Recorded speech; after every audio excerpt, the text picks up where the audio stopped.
अस्सलामुअलैकुम नाज़रीन, showbiz click channel में खुश आमदीद। ड्रामा सीरियल नन की एपिसोड 19 की प्रोमो नशर कर दी गई है, जिसमें आप देखेंगे कि गौहर राबी की जिंदगी तो बर्बाद कर चुकी है।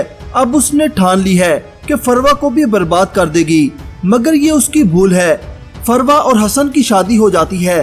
फरवा शादी की रात अपने कमरे में होती है, जबकि हसन अपने घर वालों के पास बैठा बातें कर रहा होता है। हसन की वालदा हसन से कहती है कि जाओ बेटा मेरी बहू के पास, वो तुम्हारा इंतजार कर रही होगी।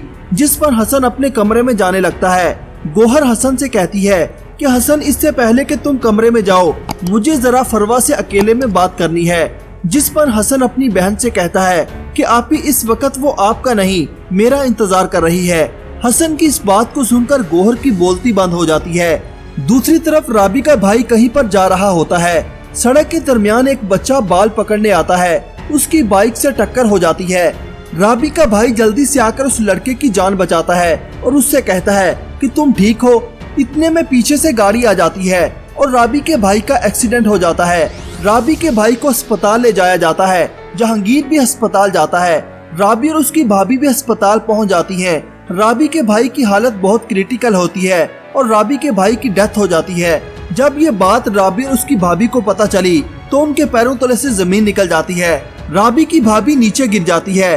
राबी और जहांगीर उनको संभालते हैं। राबी के घर में सफ़े मातम बिछ जाती है। एक तरफ तलाक का दुख और दूसरा भाई की मौत का सदमा। राबी बहुत ही दुखी हो जाती है, बहुत रोती है, चीखती है, चिल्लाती है। उधर हसन और फरवा गौहर की कोई बात नहीं मानते।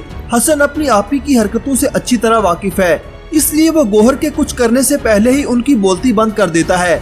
गौहर को हसन पर शदीद गुस्सा होता है। वो अपनी वालदा से कहती है कि उस फरवा से पहले तो मैं इस हसन का दिमाग ठीक करूंगी। जिस पर साकिब कहता है कोशिश कीजिएगा कि वो दोनों अपनी जिंदगी हंसी खुशी गुजार सकें। क्या अब गौहर साकिब की बात मान लेगी? अपनी राय का इजहार कमेंट सेक्शन में जरूर कीजिएगा। अल्लाह हाफिज।